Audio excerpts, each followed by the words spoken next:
A paz de Deus, irmãos. Você já ouviu falar dos 144 mil?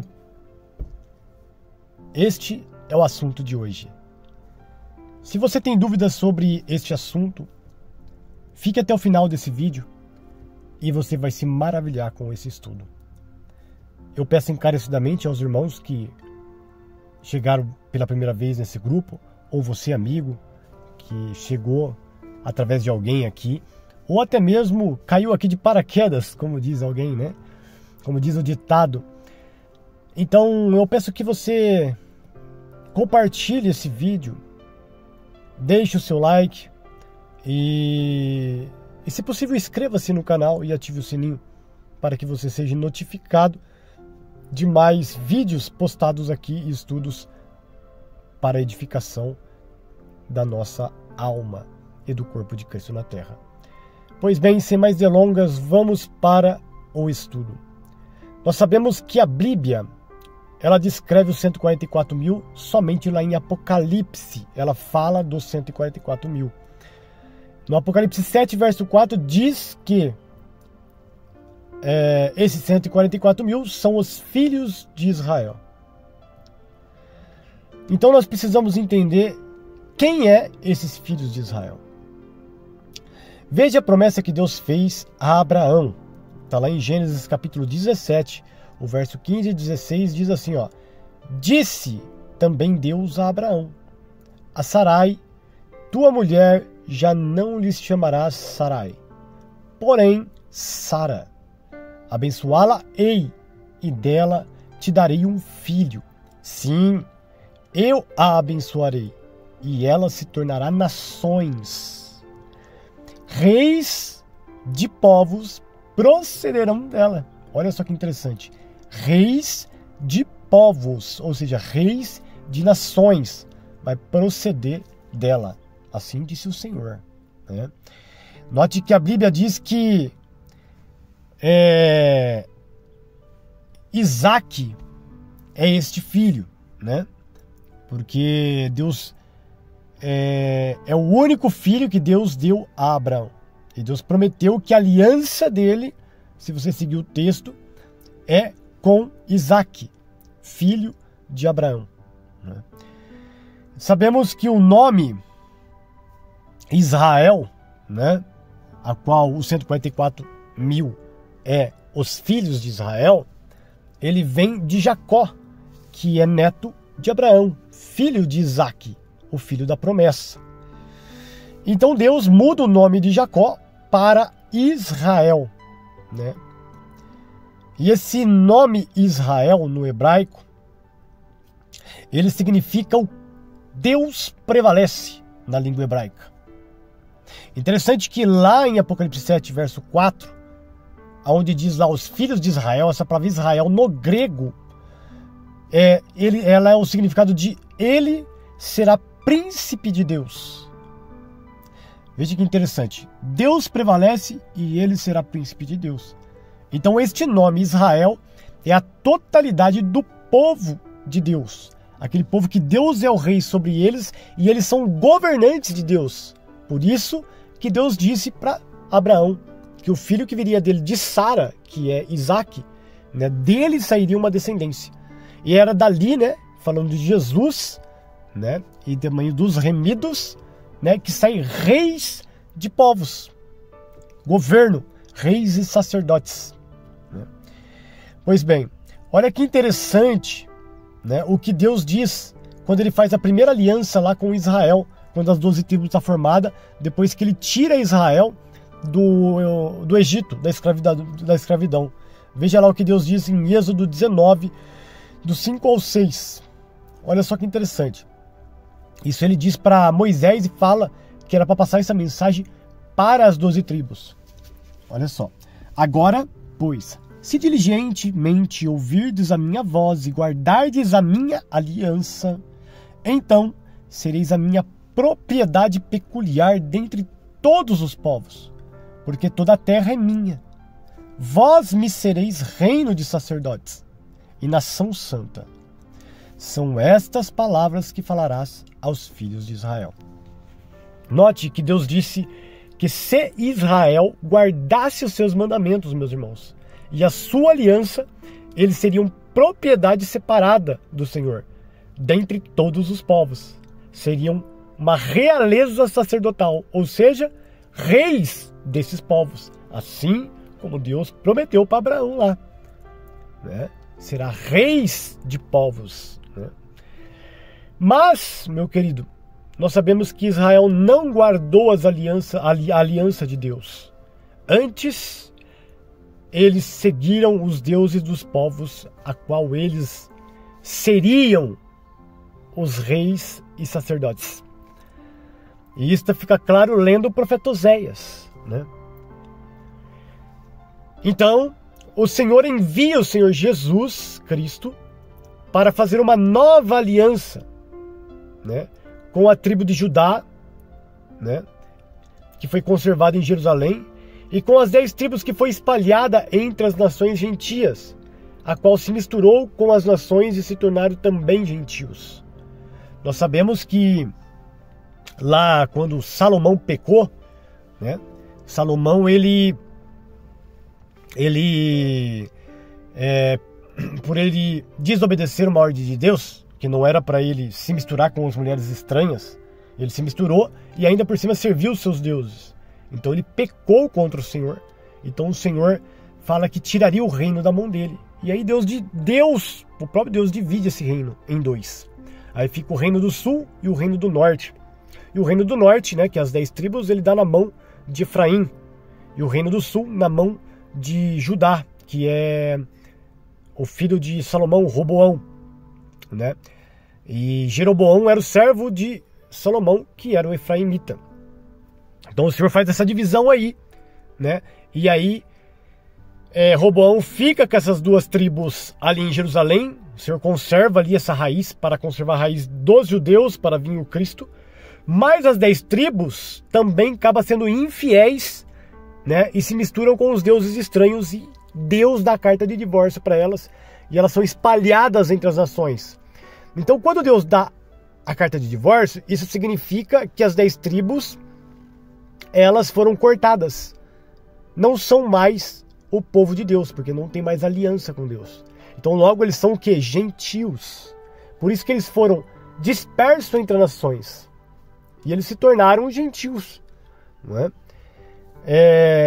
A palavra é clara na boca de Oséias que o Senhor em Jesus, né, ele faria uma nova aliança e ajuntaria essas 2 tribos, né, a casa de Judá, que também, mesmo conservada, andou segundo o seu coração e não segundo os mandamentos de Deus, né, e tanto as 10 tribos que teve a carta de divórcio.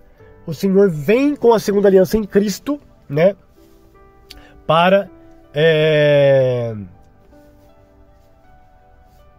fazer uma nova aliança. E olha só que interessante o que Deus disse ali na boca de Oséias, no capítulo 1, verso 10 ao 11. Olha que promessa tremenda. Todavia, o número dos filhos de Israel será como a areia do mar, que não se pode medir nem contar. E acontecerá que no lugar onde se lhes dizia: vós não sois meu povo, falando de quem? Das 10 tribos que foram cortadas, espalhadas entre as nações e se tornaram gentil. Então Deus disse para ela: vocês não são meu povo, assim como o povo gentil não é meu povo, né? Porque não tem a minha aliança. Aí vai dizer assim, se lhes dirá: vós sois filhos do Deus vivo. Verso 11: os filhos de Judá e os filhos de Israel se congregarão e constituirão sobre si uma só cabeça, e subirão da terra, porque grande será o dia de Jezreel. Essa palavra Jezreel significa Deus semeia no hebraico. Olha só que tremendo. Então esse cabeça, né, a qual Judá e Efraim juntas, né, vai se unir, se tornar uma tribo só novamente, né, aquela Israel de Deus, aquele que Deus prevalece, né, vai ter sobre ela uma só cabeça. Quem é a cabeça? A cabeça está aqui, Efésios capítulo 5, verso 23, assim, porque o marido é o cabeça da mulher, como também Cristo é o cabeça da igreja, sendo ele mesmo o salvador do corpo. Por isso que diz lá em Oséias, ele é o cabeça. E esses que se congregarão, que é tanto a tribo do sul e a tribo do norte, que se torna Israel de Deus, está falando os judeus e as 10 tribos. E isso, quando fala das 10 tribos, ali, irmãos, está falando também dos gentios, todos quantos aqueles que aceitarem o Senhor e Salvador como seu Salvador, né? Aceitarem Jesus como seu Salvador, eles também serão englobados. Por quê? Porque as 10 tribos se tornaram gentias, né? E essa palavra igreja, irmão, significa congregação. Isso remete ao que o profeta Isaías disse: as duas casas juntas se congregariam, né? E a palavra eclesia, reunião é congregação, né? Outro ponto muito importante que o profeta disse, guarde isso aqui, ó, isso aqui é o ponto chave para entender os 144 mil. Os números dos filhos de Israel será como a areia do mar, que não se pode contar. É aí que entra a nomenclatura, número dos filhos de Israel, falado aí em Apocalipse capítulo 7, verso 4, olha só. Então ouvi o número dos que foram selados, que era 144 mil, de todas as tribos dos filhos de Israel. Veja que Oséias disse que não se pode contar este povo, chamado de Israel. E ele chama de número. Então, quando a fala 144 mil, essa fala aí não é um número literal, e sim uma nomenclatura, né? Que significa o povo de Deus. Isso é inumeral, mas é um nome, nomenclatura, uma nomenclatura dada, certo? Para entender melhor isso, né? Eu gostaria de trazer uma reflexão aos irmãos sobre a criação de Deus. Deus, ele fez a terra em 6 dias e no 7º terminou toda a sua obra. Veja que o homem foi feito no 6º dia, tá? E se você contar do 1º dia até o 6º, Deus fez o sol e a lua para reger os tempos, certo? As estações, o sol e a lua é para isso. Então, ele fez o sol para reger 12 horas do dia e ele fez a lua para reger 12 horas da noite. Numa totalidade, o dia tem 24 horas. Se você fazer 24 vezes 6, são 144. Olha só que interessante. Barnabé, ele pegou, depois eu deixo a referência do livro aqui, Barnabé, ele no seu livro, na sua carta, diz que os mundos foram feitos em 6 dias e no 7º Deus descansou. E ele faz uma referência que o mundo será consumido, ou seja, toda a sua obra será concluída em 6 milênios, né? E aí que Cristo volta no 6º milênio. Olha só que interessante o que Barnabé disse. Então, se você olhar para o dia da criação, o homem foi feito no 6º. E Jesus, segundo Barnabé, volta no 6º milênio para nos levar e reinar conosco no 7º milênio sobre a terra. Ou seja, a restauração do homem é no 6º milênio. E se você analisar hoje, nós estamos quase chegando aí no 6º milênio. Faz 2000 anos que Cristo veio à Terra. Ele veio no 4º dia, no 4º milênio para a Terra, né? Então, esse é uma análise para os irmãos pensar. 144 mil. Do 1 aos 6 dias são 144 horas. Olha só que interessante. Bom, vamos prosseguir aqui.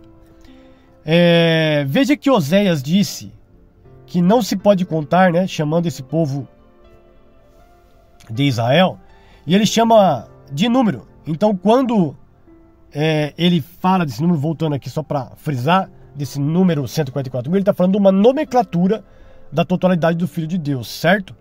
Olha só que interessante, um outro ponto de análise que está aqui em Oséias sobre que Israel seria semeado na terra. Oséias capítulo 2, verso 23. Semearei Israel para mim na terra, e compadecer-me-ei da desfavorecida. E a não meu povo direi, tu és meu povo. Ele me dirá, tu és o meu Deus. Isso está falando das duas casas. Está falando das 10 tribos espalhadas na terra. E está falando da desfavorecida, de Judá também, né? Então, irmãos, este semear é através de quem? Obviamente, do descendente de Abraão. E quem é o descendente de Abraão? Olha lá, Gálatas capítulo 3, verso 16.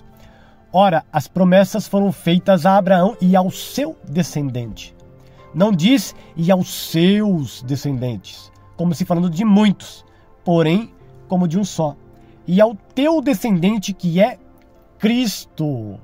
Então a palavra é clara que Jesus é o grão de trigo que morrendo e revivendo gera muitos frutos. Olha lá, João capítulo 12, verso 24 diz assim, ó, em verdade vos digo, se o grão de trigo caindo na terra não morrer, fica ele só, mas se morrer, produz muito fruto. É Jesus Cristo que semeou, pois ele é o descendente de Abraão, e por ele nos tornamos descendentes de Abraão, o Israel de Deus, meus irmãos. Olha lá, Gálatas capítulo 3, verso 27, 29. Porque todos quantos foste batizados em Cristo, de Cristo vos revestiste. Dessarte não pode haver judeu e nem grego, nem escravo nem liberto, nem homem nem mulher, porque todos vós sois um em Jesus Cristo. E se sois de Cristo, também sois descendentes de Abraão e herdeiros segundo a promessa. Aí, ó. Nós somos os filhos de Israel, aqueles que Deus prevalece. Por isso que Paulo disse, lá em Romanos capítulo 11, verso 25 e 26, ele fala assim, ó, porque não quero, irmãos, que ignoreis este mistério, ele chama isso de mistério, que veio o endurecimento em parte a Israel, até que haja entrada a plenitude dos gentios. E assim todo Israel será salvo, como está escrito, virá de Sião o libertador, e ele apartará de Jacó as impiedades. Veja, meus queridos, que Paulo diz, veio o endurecimento em parte de Israel, para que entrasse a plenitude dos gentios, que é as 10 tribos, que se tornaram gentios, e isto inclui, como eu disse, as 10 tribos, e também os gentios, todos aqueles que se chegarem a Cristo. Assim, ele disse, todo Israel será salvo, casa de Judá e casa de Israel, onde o próprio Oséias disse que unidas se tornaria uma só pelo cabeça que é Jesus Cristo. Para concluir, a palavra diz que aquele que vencer, isto falando dos que estão em Cristo Jesus, serão gravados nele o nome de Deus e o nome de Jesus, que é o verbo de Deus. Olha lá, Apocalipse capítulo 3, verso 12. Ao vencedor, faloei coluna no santuário do meu Deus, e daí jamais sairá. Gravarei também sobre ele o nome do meu Deus, o nome da cidade do meu Deus, a nova Jerusalém, que desce do céu, vinda da parte do meu Deus, e o meu novo nome. Isto inclui os 144 mil, descritos junto do Cordeiro em Apocalipse 14. Olha só que interessante, capítulo 14 de Apocalipse, verso 1. Olhei e eis o Cordeiro em pé sobre o monte Sião, e com ele 144 mil, tendo na sua fronte escrito o nome do seu pai, escrito o seu nome e o nome de seu pai. Olha aí a conexão com Apocalipse 3:12. Né? Tremendo, né, meus irmãos? Fica claro que os 144 mil é a nomenclatura do povo de Deus, que são reis e sacerdotes. Veja que esses 144 mil seguem o Cordeiro para onde ele for. Olha lá, ó, verso 4 de Apocalipse 14. São estes os que não se macularam com mulheres, porque são castos. São eles os seguidores do Cordeiro. Por onde quer que vá, são os que foram redimidos dentre os homens. Primícias para Deus e para o Cordeiro. Tremendo. Paulo disse que seremos arrebatados para estar à companhia de Jesus e estar com ele para sempre. Isso entra em conexão com esse texto de Apocalipse 14, verso 4. Veja lá, 1 Tessalonicenses, capítulo 4, 14 e ao 17. Pois se cremos que Jesus morreu e ressuscitou, assim também Deus, mediante Jesus, trará em sua companhia os que dormem. Ora, ainda vos declaramos, por palavra do Senhor, isto: nós, os vivos, os que ficarmos até a vinda do Senhor, de modo algum precederemos os que dormem, porquanto o Senhor mesmo, dada a sua palavra de ordem, e ouvida a voz do arcanjo, e ressoada a trombeta de Deus, descerá dos céus, e os mortos em Cristo ressuscitarão primeiro. Agora preste atenção. Depois nós, os vivos, os que ficarmos, seremos arrebatados juntamente com ele entre nuvens, para encontrar o Senhor nos ares, e assim estaremos para sempre com o Senhor. Muito claro, né, meus irmãos? Outra clareza: quem são os comprados da terra? A igreja, que é chamada de reis e sacerdote, como diz em Apocalipse, capítulo 5, verso 8 ao 10. E quando tomou o livro, os 4 seres viventes e os 24 anciãos prostaram-se diante do Cordeiro, tendo cada um deles uma harpa e taças de ouro cheia de incenso, que são as orações dos santos, e entoavam um novo cântico, dizendo: digno és de tomar o livro e de abrir-lhe os selos, porque foste morto, e com teu sangue compraste para Deus os que procedem de toda a tribo, língua, povo e nação. E para o nosso Deus os constituíste reino e sacerdotes, e reinarão sobre a terra. A última conexão que eu quero trazer para os irmãos dos 144.000 são os únicos que conhecem o novo cântico. Está lá, Apocalipse 14, verso 3. Entoavam um novo cântico diante do trono, diante dos 4 seres viventes e dos anciãos. Isso aqui é diante do trono de Deus, tá? Lá no céu, diante dos anciãos. E ninguém pode aprender o cântico, senão os 144.000, que foram comprados da terra. Olha só a conexão com o Apocalipse 5. Foram comprados da terra. Eles têm um novo cântico na sua boca. Eles são reis e sacerdotes. É eles que seguem o Cordeiro. Nós que estamos em Cristo Jesus, se lutarmos até o fim, receberemos a coroa da vida eterna. Nós estaremos com Jesus para sempre. Seremos os 144.000 da visão de João. Que Deus te abençoe. Fique com essa palavra em nome de Jesus.